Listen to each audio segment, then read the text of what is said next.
Assalamualaikum warahmatullahi wabarakatuh.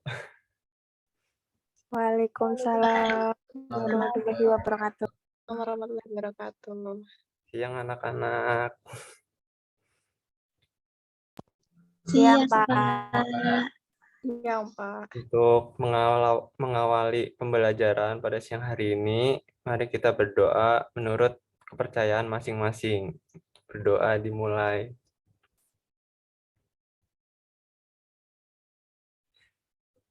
Selesai.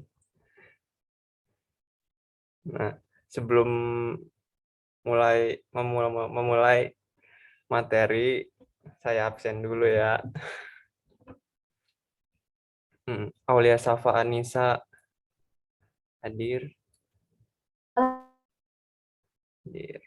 Terus Afifah Setia Ningsing. Hadir, Pak. Terus Rahmadita. Hadir, Pak. Rini Mulyani.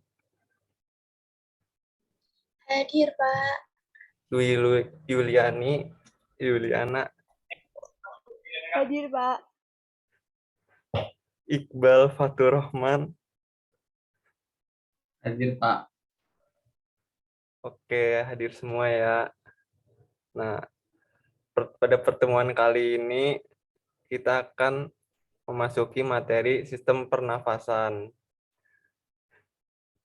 yang bertujuan untuk menjelaskan bagaimana mekanisme pada sistem pernafasan, terus yang kedua dapat menjelaskan pengaruh atau faktor yang dapat mempengaruhi kerja sistem pernafasan. Terus yang ketiga dapat melakukan percobaan untuk menemukan faktor yang mengganggu kerja sistem pernafasan pada manusia. Nah, saya akan share screen.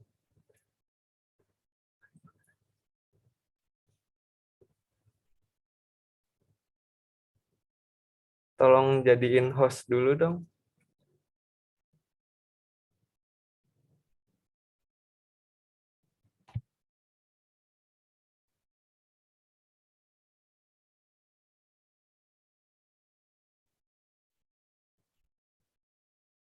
Nah.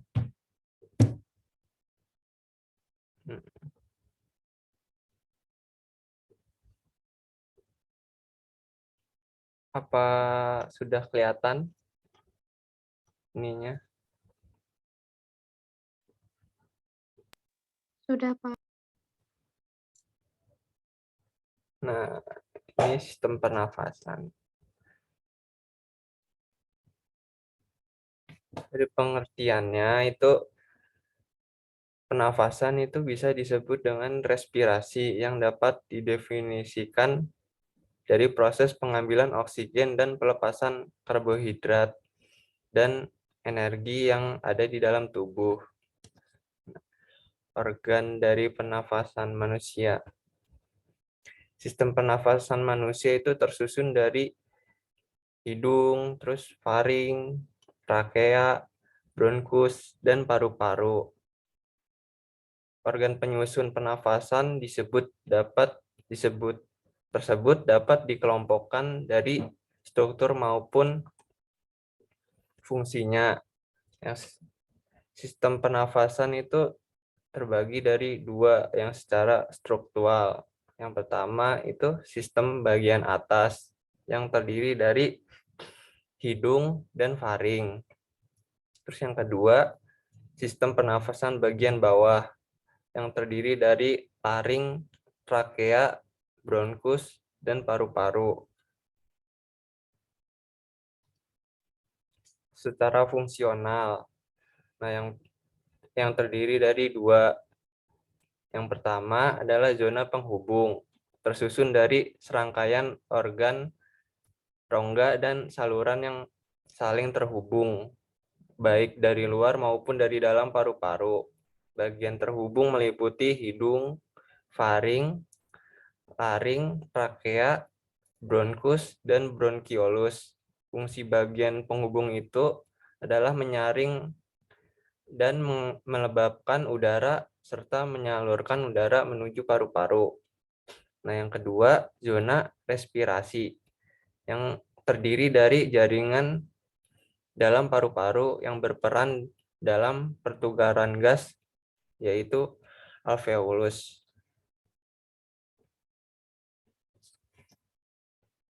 Nah, ini sekarang yang paru-paru.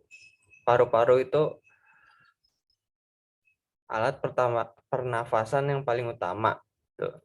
Paru-paru itu terbagi dari dua bagian, yaitu paru-paru kanan dan yang terdiri dari 3 lobus dan paru-paru kiri yang terdiri dari 2 lobus. Paru-paru ini diselimuti oleh selaput rangkap 2 yang disebut dengan pleura. Pleura itu berupa kantung yang tertutup yang berisi cairan limfa.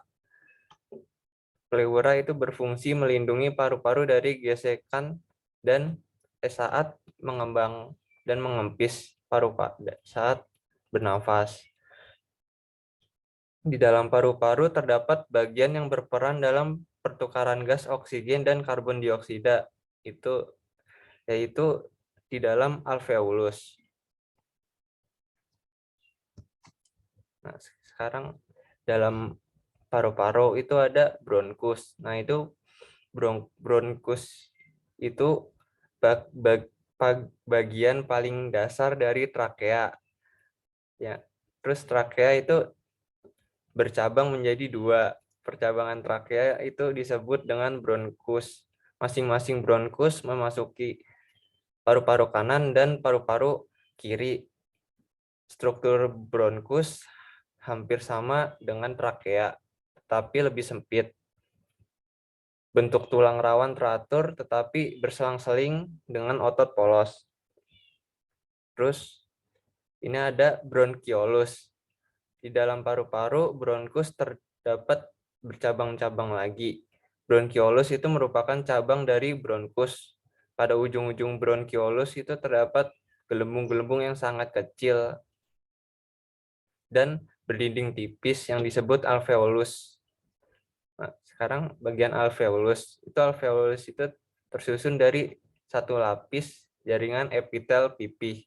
Struktur yang demikian memudahkan molekul-molekul gas melalui dinding alveolus berbatas dengan pembuluh darah kapiler, sehingga gas-gas dalam alveolus itu dapat dengan mudah mengalami pertukaran dengan gas-gas yang ada di dalam darah. Adanya gelembung-gelembung alveolus itu memungkinkan pertambahan luas permukaan untuk pertukaran gas. Terus permukaan alveolus itu 100 lebih luas dari permukaan tubuh manusia. Besar luas permukaan seluruh alveolus itu dalam paru-paru menyebabkan penyerapan oksigen yang lebih efisien. Nah, terus ini ada latihan soal dari materi yang saya jelaskan.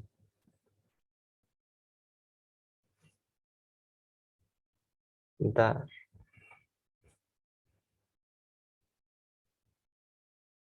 Dari yang pertama ini soalnya suatu katup akan menutup saluran pernafasan ketika kita menelan makanan, sehingga makanan tersebut akan masuk pencernaan. Saya tunjuk, Dita, apa jawabannya? Izin menjawab, Pak. Ya. Saya B, epiglotis. Nah, benar. Epiglotis itu fungsinya untuk menutup saluran pernafasan ketika kita makan, sehingga makanan akan masuk ke saluran pencernaan. Terus latihan 2, ada dalam sistem pernafasan, pertukaran udara bersih dan kotor, oksigen dan karbon dioksida terjadi di mana? Saya tunjuk lagi. Dwi Yuliana. Pak. C, Pak. Alveolus. Nah, benar. Bagian alveolus itu untuk pertukaran udara bersih dan kotor atau oksigen dan karbon dioksida. Materi selanjutnya mekanisme pernafasan manusia. Respirasi dan ekspirasi. Pada saat pernafasan berlangsung, dua mekanisme yaitu menghirup udara, inhalisa, dan menghembuskan udara yang melibatkan pertukaran udara antara atmosfer dengan alveolus paru-paru. Pada saat melakukan mekanisme pernafasan,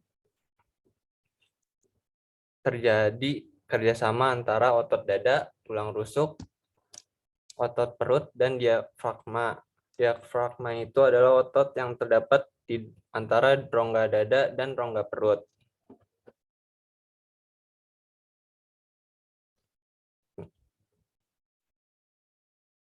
Pada saat inspirasi, diafragma dan otot dada berkontraksi. Volume rongga dada membesar, paru-paru mengembang, dan udara masuk ke paru-paru. Pada ekspirasi, diafragma dan otot dada berelaksasi, volume rongga dada kembali normal. Paru-paru kembali normal dan udara keluar dari paru-paru. Satu kali pernafasan terdiri atas satu kali inspirasi dan satu kali ekspirasi. Berdasarkan aktivitas otot pernafasan, bernafas dengan membesar dan mengecilkan volume rongga dada disebut dengan pernafasan dada. Dan membesar dan memperkecilkan rongga perut itu disebut pernafasan perut. Nah, terus ada beberapa faktor seperti umur dan suhu tubuh. Pada umur itu semakin bertambahnya umur seseorang, maka semakin rendahnya frekuensi pernafasan. Hal ini berhubungan erat dengan makin berkurangnya proporsi kebutuhan energi. Jenis kelamin. Nah, jenis kelamin itu pada umumnya lelaki banyak bergerak sehingga memerlukan energi. Kebutuhan energi dan produksi karbon dioksida pada laki-laki juga lebih tinggi dari perempuan. Hal ini menunjukkan bahwa proses metabolisme pada laki-laki lebih jauh tinggi daripada perempuan. Terus selanjutnya suhu tubuh. Semakin tinggi suhu tubuh, maka semakin cepat frekuensi pernafasannya. Hal ini karena adanya peningkatan proses metabolisme di dalam tubuh, sehingga diperlukan peningkatan pemasukan oksigen dan pengeluaran karbon dioksida. Terus posisi tubuh sangat berpengaruh dalam frekuensi pernafasan. Hal ini berkaitan dengan beban yang harus ditanggung oleh organ tubuh. Pada posisi ini, tubuh berdiri dan otot kaki akan berkontraksi untuk menghasilkan tenaga yang dibutuhkan. Tubuh ini tetap bergerak tegak berdiri, sedangkan pada saat posisi tubuh duduk atau berbaring, beban berat tubuh sehingga disangga oleh bagian besar tubuh, sehingga tubuh tidak membutuhkan banyak energi. Dengan demikian, frekuensi pernafasan menjadi rendah. Terus aktivitas tubuh. Orang melakukan aktivitas memerlukan lebih banyak energi dibanding orang yang tidak melakukan aktivitas, seperti duduk santai, tiduran, atau rebahan. Ketika tubuh memerlukan banyak energi, maka tubuh lebih banyak oksigen sehingga frekuensi pernafasan meningkat. Nah, terus selanjutnya materi volume pernafasan. volume udara yang digunakan dalam proses pernafasan itu ada beberapa macam. Yang pertama, volume tidal, yaitu volume udara yang keluar masuk paru-paru saat tubuh melakukan inspirasi atau ekspirasi biasa. Volumenya sekitar 500 mili. Nah, yang kedua, volume cadangan ekspirasi. Merupakan volume udara yang masih dapat dikeluarkan secara maksimal dari paru-paru setelah melakukan ekspirasi biasa. Volume cadangan ekspirasi mengeluarkan sekitar 1.500 mili. Terus yang ketiga, volume cadangan inspirasi, yaitu volume udara yang dapat dimasukkan ke dalam paru-paru setelah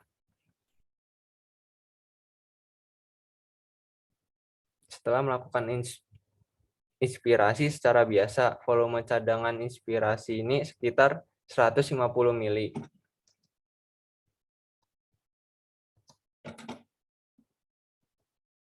Nah, terus soal ketiga nih, ada soal lagi biar memperhatikan.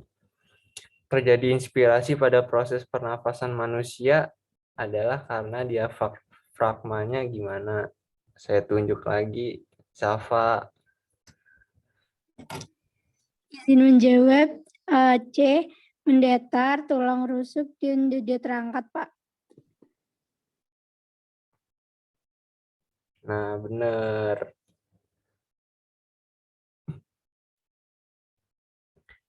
Karena inspirasi diawali dengan berkontraksi diafragma yang menyebabkan diafragma menjadi mendatar, serta kontras ototnya antar tulang rusuk sehingga tulang rusuk terangkat. Nah, terus soal keempat, inspirasi pernafasan dada menyebabkan, saya tunjuk lagi, siapa ya? Rini, ayo Rini, ayo.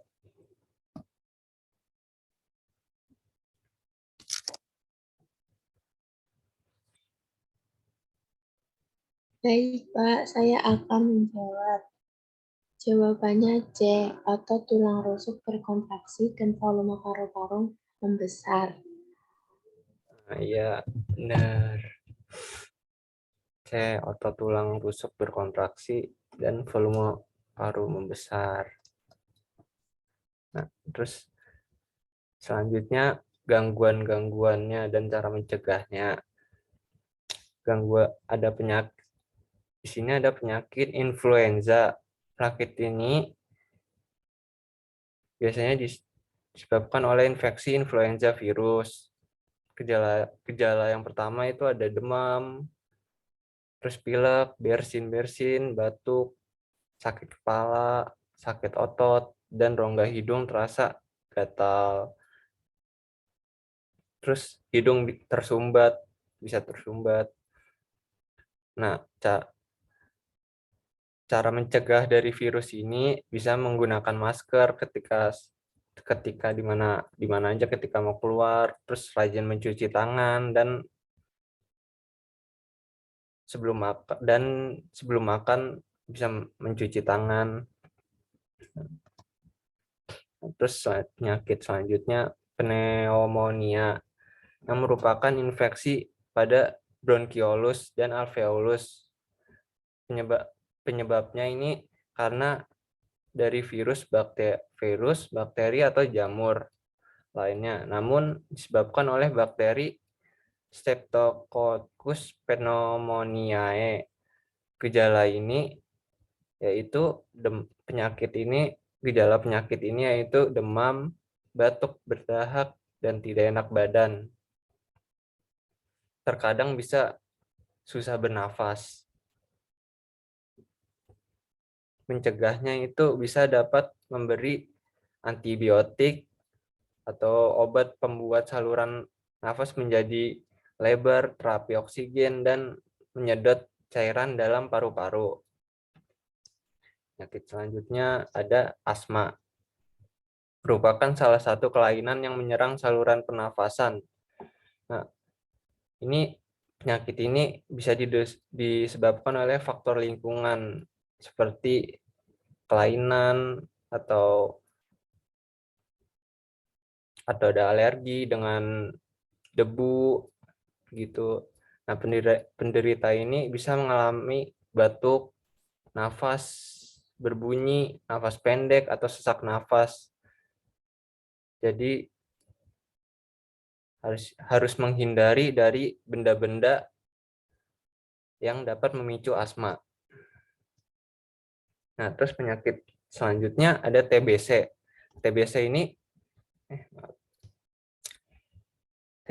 ini bisa disebabkan oleh bakteri Mycobacterium tuberculosis. Selain menginfeksi paru-paru, bakteri ini dapat menginfeksi bagian lain dari tubuh. Ketika bakteri tersebut masuk ke paru-paru, bakteri ini bisa menginfeksi sistem imun. Gejala bakteri ini adalah mudah lelah, berat badan turun, hilang nafsu makan, demam, terus berkeringat dalam malam hari, dan bisa batuk berdarah kalau udah parah. Nah, terus ada soal lagi nih. Ayo, latihan 5. Peradangan atau pembekakan terjadi karena berbagai hal, diantaranya terinfeksi oleh mikroorganisme atau tubuh merespon terhadap benda asing yang masuk ke dalam tubuh. Peradangan pada lapisan pelindung pembungkus itu disebut dengan apa? Ayo, saya tunjuk. Iqbal. Ayo. Ini Pak, Pak, bronkitis Pak. Yakin itu, Iqbal. Yakin Pak, percaya diri. Ya, pasti salah ini jawabannya.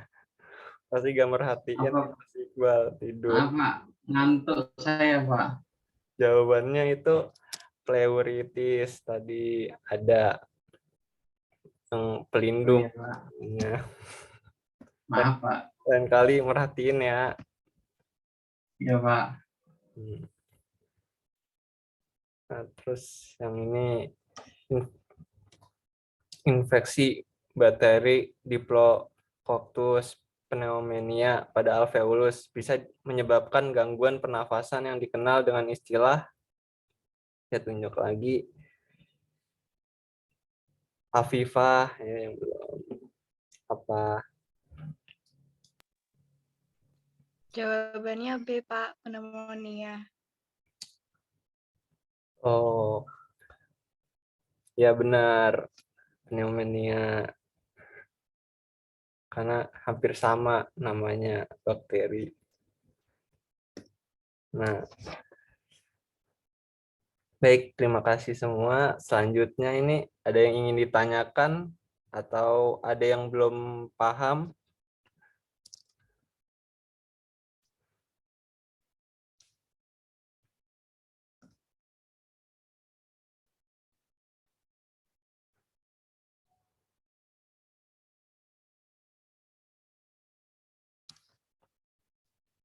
Oke, kalau tidak ada, setelah pembelajaran hari ini diakhiri, untuk mengetahui seberapa jauh pengetahuan kalian, saya stop share dulu. Melakukan pelajaran tadi, saya akan memberi kalian sebuah kuis sekaligus link akan saya bagikan melalui grup WhatsApp sebagai bahan evaluasi saya.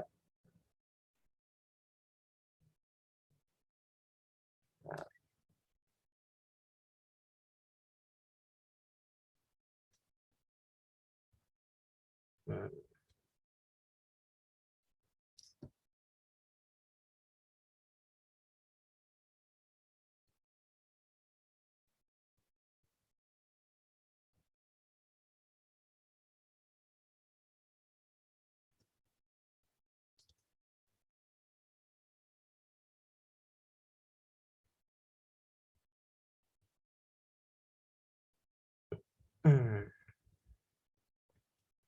Nah, udah saya bagikan. Nah, terus ada tugas lagi kelompok. Saya akan share lembar kerja siswanya dan kalian harus mengumpulkan minggu depan. Nah, setiap kelompok itu berisi tiga orang. Nah, saya pilih yang anggotanya. Kelompok pertama itu ada Safa, Rini, Iqbal. Terus yang kelompok kedua ada Dwi, Dita, sama Afifah. Diingat-ingat ya, jangan sampai lupa. Nah, terus oke.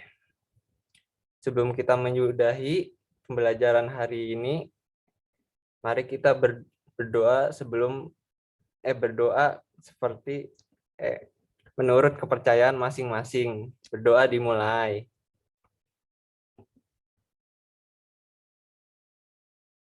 Selesai. Terima kasih untuk kehadiran hari ini. Tetap jaga kesehatan dan patuhi protokol kesehatan ya. Wassalamualaikum warahmatullahi wabarakatuh. Waalaikumsalam. Waalaikumsalam warahmatullahi wabarakatuh. Terima kasih, Pak. Terima kasih, Pak. Terima kasih, Dek. Gurunya